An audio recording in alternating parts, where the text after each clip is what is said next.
The 7-mana Atraxa Grand Unifier has just won a cEDH tournament. As you can see here, looking at lists in standings, we have 6 wins, 0 losses, 1 draw, and the average win rate of 85.71.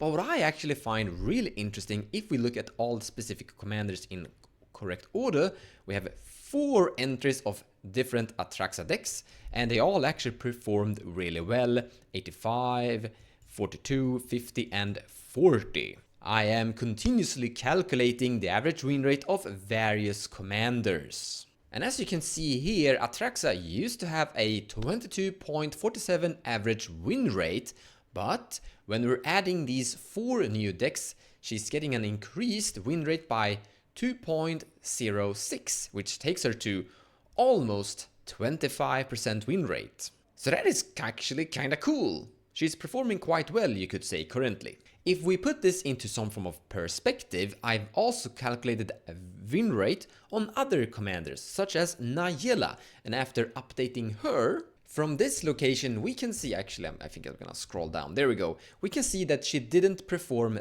that well.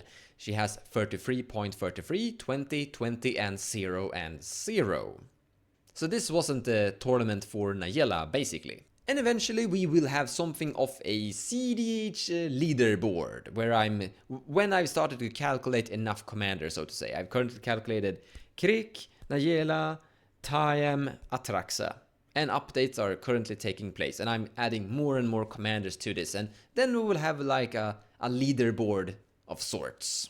But in this video we're gonna focus down a little bit more on Atraxa. But before we actually do, I think we can take a short look at the other participants. So we have Atraxa, Kinnan, Tivit, and Atraxa. So we actually had 2 Atraxa in the finals. And then we have Atraxa, Kinnan, Marnus, Ceesay, Weatherlight Captain, Nayela, Dehada, Jeska.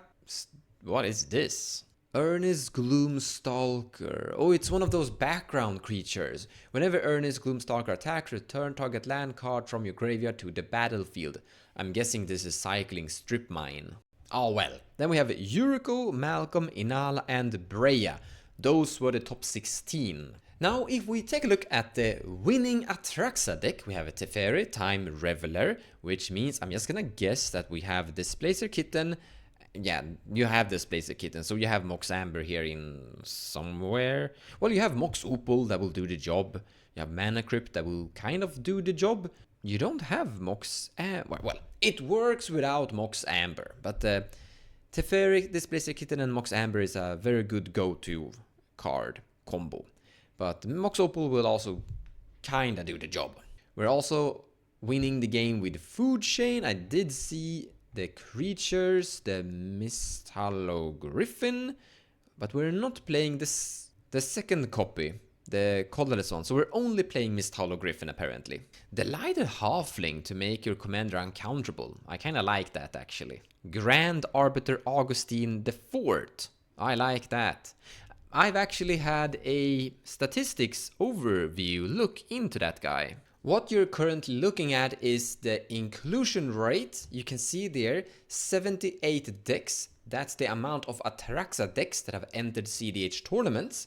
And among those, 10% have actually included Grand Arbiter Augustine. That's an 8 count total. And when we calculate the average win rate from those only, we can see that we're getting a better win rate compared to the average win rate of Atraxa. Atraxa has an average win rate just above my head of 24, but by including Grand Arbiter Augustine IV, it seems to be doing good. We are not playing Adnos inside this list.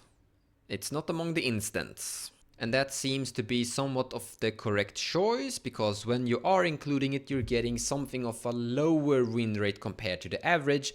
So it seems that Adnos might not be a good fit for Atraxa, potentially. We are playing the One Ring, and the One Ring from Sauron is actually punching in some good result. Inclusion rate 20% among all the Atraxa decks in total, and you have an average win rate when you include it about 27%. So it seems to be doing good. Or well, that's the indication at the very least. Statistics is, yeah, not something you can like rely on 100%. Player skill and luck matters too. Mindbreak Trap, I like that.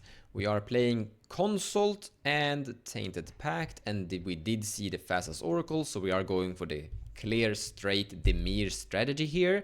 Cooling Ritual, I like that. We don't play Mnemonic Betrayal. Rhystic Study, Smothering Tide, and Touch of the Spirit Realm. Let's take a look at this Atraxa deck with a win rate of 50%. Kinda similar, we have Displacer Kitten, we have Teferi Time Reveler. Do we have Mox Amber this time?